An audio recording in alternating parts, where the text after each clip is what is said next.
Our ancestors understood origins by extrapolating from their own experience.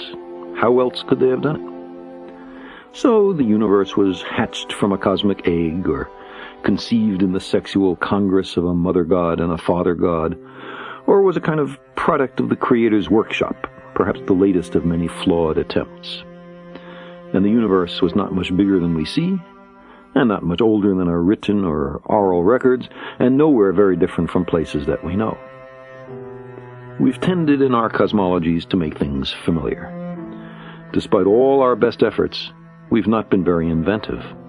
In the West, heaven is placid and fluffy, and hell is like the inside of a volcano. In many stories, both realms are governed by dominance hierarchies, headed by gods or devils. Monotheists talked about the King of Kings. In every culture, we imagined something like our own political system running the universe. Few found the similarity suspicious. Then science came along and taught us that we are not the measure of all things, that there are wonders unimagined, that the universe is not obliged to conform to what was considered comfortable or plausible. And again, if we're not important, not central, not the apple of God's eye, what is implied for our theologically based moral codes? The discovery of our true bearings in the cosmos was resisted for so long and to such a degree that many traces of the debate remain, sometimes with the motives of the geocentrists laid bare. So, what do we really want from philosophy and religion? Palliatives? Therapy? Comfort? Do we want reassuring fables, or an understanding of our actual circumstances? Dismay that the universe does not conform to our preferences seems childish. You might think that grown-ups would be ashamed to put such disappointments into print. The fashionable way of doing this is not to blame the universe, which seems truly pointless, but rather to blame the means by which we know the universe, namely, science. Science has taught us that because we have a talent for deceiving ourselves, subjectivity may not freely reign. Its conclusions derive from the interrogation of nature, and are not in all cases pre-designed to satisfy our wants. We recognize that even revered religious leaders, the products of their time, as we are of ours, may have made mistakes. Religions contradict one another on small matters such as whether we should put on a hat or take one off on entering a house of worship, or whether we should eat beef and eschew pork or the other way around, all the way to the most central issues such as whether there are no gods, one god, or many gods. If you lived 2 or 3 millennia ago, there was no shame in holding that the universe was made for us. It was an appealing thesis consistent with everything we knew. It was what the most learned among us taught without qualification. But we've found out much since then. Defending such a position today amounts to willful disregard of the evidence and a flight from self-knowledge. We long to be here for a purpose, even though, despite much self-deception, none is evident. Our time is burdened under the cumulative weight of successive debunkings of our conceits. We're Johnny-come-latelys. We live in the cosmic boondocks. We emerged from microbes and muck. Apes are our cousins. Our thoughts and feelings are not fully under our own control. There may be much smarter and very different beings elsewhere, and on top of all this, we're making a mess of our planet and becoming a danger to ourselves. The trapdoor beneath our feet swings open. We find ourselves in bottomless freefall. We are lost in a great darkness, and there's no one to send out a search party. Given so harsh a reality, of course we're tempted to shut our eyes and pretend that we're safe and snug at home, that the fall is only a bad dream.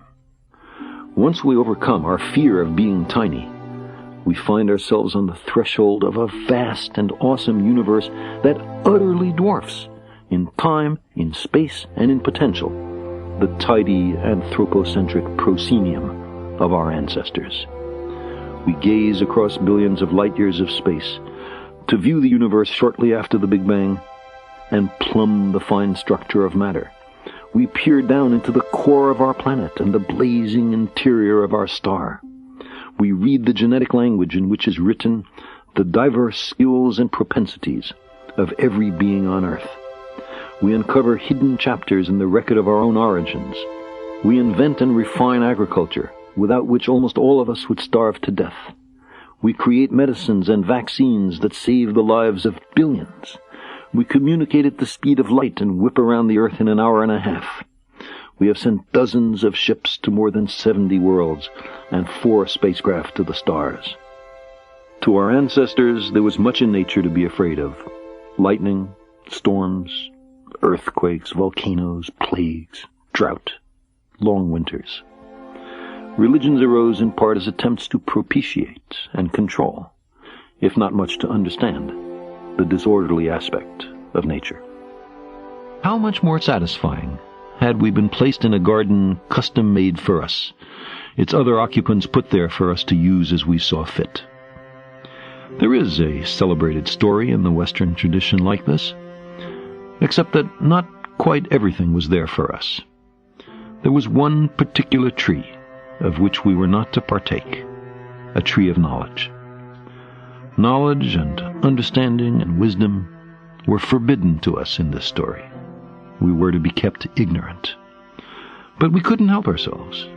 We were starving for knowledge, created hungry, you might say. This was the origin of all our troubles. In particular, it's why we no longer live in a garden. We found out too much. So long as we were incurious and obedient, I imagine, we could console ourselves with our importance and centrality, and tell ourselves that we were the reason the universe was made. As we began to indulge our curiosity, though, to explore, to learn how the universe really is, we expelled ourselves from Eden. Angels with a flaming sword were set as sentries at the gates of paradise to bar our return. The gardeners became exiles and wanderers. Occasionally, we mourn that lost world, but that, it seems to me, is maudlin and sentimental. We could not happily have remained ignorant forever. There is in this universe much of what seems to be design, but instead we repeatedly discover that natural processes, collisional selection of worlds, say, or natural selection of gene pools, or even the convection pattern in a pot of boiling water, can extract order out of chaos and deceive us into deducing purpose where there is none. The significance of our lives and our fragile planet is then determined only by our own wisdom and courage. We are the custodians of life's meaning. We long for a parent to care for us, to forgive us our errors, to save us from our childish mistakes. But knowledge is preferable to ignorance. Better by far to embrace the hard truth than a reassuring fable. If we crave some cosmic purpose, then let us find ourselves a worthy goal.